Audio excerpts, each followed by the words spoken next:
আমি মন্ত্রিত্ব চাই না, আমি এমপি তো চাই না, আমি টাকা চাই না, আমি নবী চাই। বিলাল বাচ্চা মানে বিড়ালের বাচ্চা। তারেক রহমানের একটা প্রিয় একটা জিনিস, তার নাম বিড়াল। আমাদের হাতে অপশন নাই আর বেশি। জনাব তারেক রহমান ওইদিকে দৃষ্টি দিবেন যে একটা নতুন রাজনীতির দিকে নিয়ে যাবেন, এবং উনি হয়তো চেষ্টা করলে প্রেসিডেন্ট রাষ্ট্রপতি জিয়াউর রহমান, জেনারেল জিয়াউর রহমান বা মেজর জিয়াউর রহমান, এই আইন উপদেষ্টাকে বলতেছি, আপনি 54-এ ধরতে পারেন, তাহলে আপনার X5 কে ধরেন না কেন? সে মৃত্যুদণ্ড ঘোষণা করতেছে আমাদের, আপনার কানে ঢোকে না? বিগত বছরে যারা ক্ষমতায় ছিল বক্তব্য দিত না, উনি অহংকার করে বলতেন বাপের বেটা হয়ে থাকলে বিদেশে থাকো কেন, দেশে আসো। প্রিয় দর্শক, আপনাদেরকে স্বাগতম। এখন দেখবেন সংবাদ শিরোনাম। ভিডিওটি না টেনে সম্পূর্ণ দেখুন। তো কথা না বাড়িয়ে চলে যাক মূল আয়োজনে। আমি মন্ত্রিত্ব চাই না, আমি এমপি তো চাই না, আমি টাকা চাই না, আমি নবী চাই। কি চাই? কারণ টাকা দিয়ে তাহিরিকে কিনা যায় না। এই সময়ে যা বলবো তাই হবে। আমি বলেছি এই কয়েক বছরের ভিতরে এবারে নির্বাচনে সুন্নিদের গড়ে জোয়ার, রাষ্ট্রযন্ত্র ঘুম আর বৈষম্যের দেয়াল ভেঙে টুকরা টুকরা করে দিব কথা। এবং তিনি কয়েক মিনিটের বক্তব্যে বলেছেন, আমরা মনে করেছিলাম যে হয়তোবা শরীফ ওসমান হাদি ভাইকে আমরা অনেকে ভুলে গেছি, কিন্তু না। বিএনপির ভারপ্রাপ্ত চেয়ারম্যান যখন বক্তব্য দিলেন, শহীদ শরীফ ওসমান ভাইকেও স্মরণ করে বললেন যে শরীফ ওসমান যে গণতন্ত্রের কথা বলতেন, যে ন্যায় বিচারের কথা বলতেন, যে আদর্শ বাংলাদেশে কায়েম করার কথা বলতেন, আমরা শরীফ ওসমানের সেই আদর্শ এই জমিনে কায়েম করব, বলেন আল্লাহু আকবার।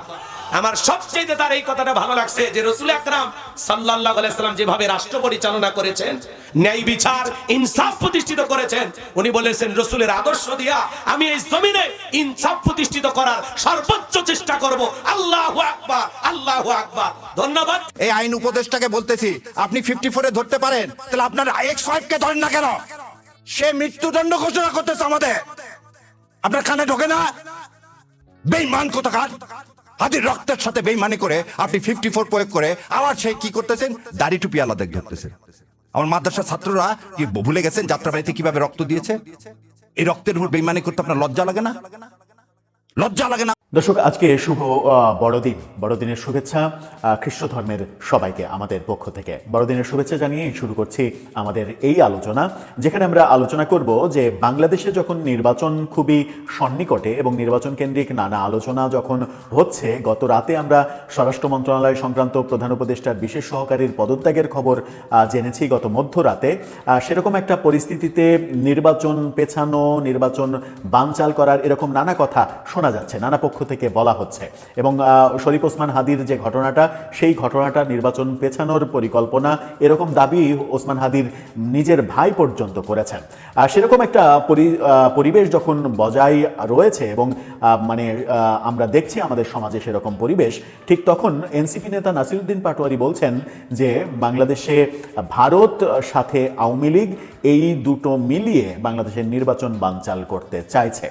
নির্বাচন যদি পিছিয়ে যায়, নির্বাচন যদি বানচাল হয়, তাহলে ভারতের কতটুকু লাভ, আওয়ামী লীগের কতটুকু লাভ, চলুন একটু জেনে দেখি নাসিরউদ্দিন পাটোয়ারি কি বললেন সেই ঘটনার পরিপ্রেক্ষিতে। থাকবেন পলিটিক্স টিভির নিয়মিত আয়োজনে।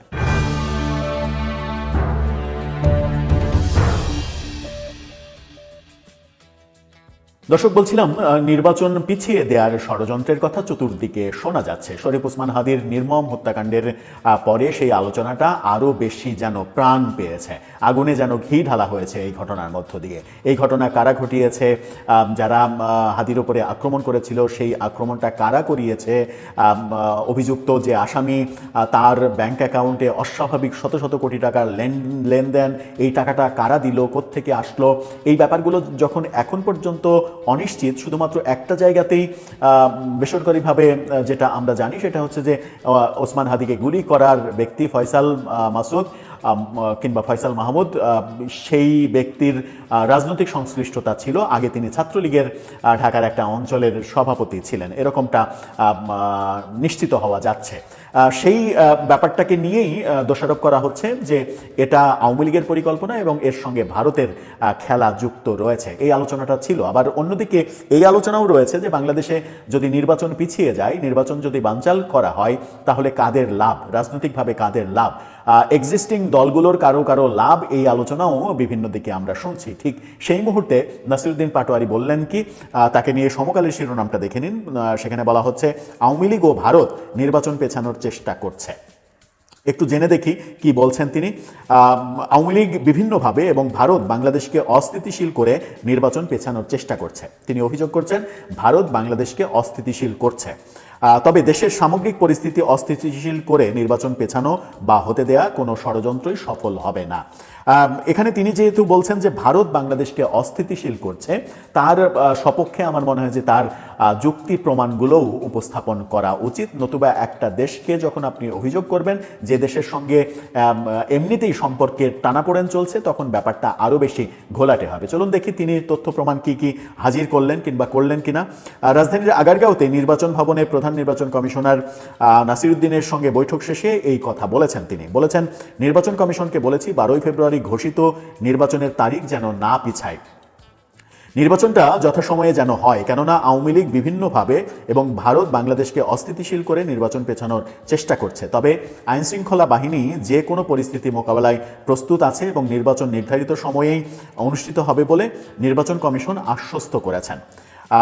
ভোট নিয়ে কোনো শঙ্কা আছে কিনা এমন প্রশ্নে নাসিরুদ্দিন বলেন, শঙ্কা তো আছে, কিন্তু সেটা মানিয়ে আমরা বারবার ইসিকে বলেছি তারা যেন কোনো ছোট ভুলও না করে যাতে তারিখ পিছিয়ে যেতে পারে। আমরা অনুরোধ জানিয়েছি মনোনয়ন দাখিল এবং প্রত্যাহারের আবেদনের তারিখগুলো পুনর্বিন্যাস করা যায় কিনা।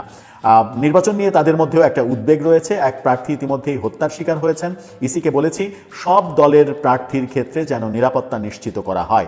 এনসিপির প্রার্থীদেরও আমরা নির্বাচন কমিশনের বিধিমালা মেনে চলতে বলেছি।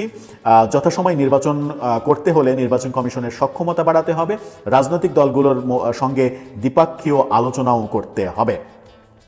নির্বাচন কমিশনে কিছু বিশৃঙ্খলা রয়েছে, এখানে ফ্যাসিবাদের অনেক দোষর রয়েছে। আবারও নির্বাচন কমিশনে তিনি আওয়ামী লীগ দেখছেন। আমরা সেগুলোকে রিপোর্ট করেছি। আমরা বলেছি আঞ্চলিক অফিসগুলোকে সক্রিয় করা গেলে সুন্দরভাবে নির্বাচন করা সম্ভব। ইসি বলেছে তারা সক্ষমতা বাড়াচ্ছে। এই ব্যাপারগুলো এনসিপি অন্য দলের প্রতীকে নির্বাচন করবে কিনা জানতে চাইলে বলেছেন, এনসিপি গণতান্ত্রিক সংস্কার জোট নামে একটি জোট গঠন করেছে। সরকারের মানে তারা নিজেদের প্রতীকে নির্বাচন করবে এটা তারা জানিয়েছে। অর্থাৎ এনসিপির প্রার্থীরা শাপলাকলি মার্কাতেই নির্বাচন করবে। যে রিপোর্ট, সেই রিপোর্টে কোথাও কিন্তু তিনি ভারত কিভাবে বাংলাদেশকে অস্থিতিশীল করে তুলছে, কোন প্রক্রিয়ায় বাংলাদেশকে অস্থিতিশীল করে তুলেছে, সেই ব্যাপারে কোনো তথ্য প্রমাণ তাকে দিতে দেখলাম না। আমার মনে হয় যে তার উচিত একেবারে স্পেসিফিক তথ্য প্রমাণগুলো দেয়া। গণমাধ্যম তো দর্শক, এতক্ষণ সাথে থাকার জন্য ধন্যবাদ। ভিডিওটি সাবস্ক্রাইব করুন পরবর্তী ভিডিও দেখার জন্য। তাহলে পরবর্তীতে আবার দেখা হচ্ছে কোনো এক ভিডিওতে। ধন্যবাদ সবাইকে।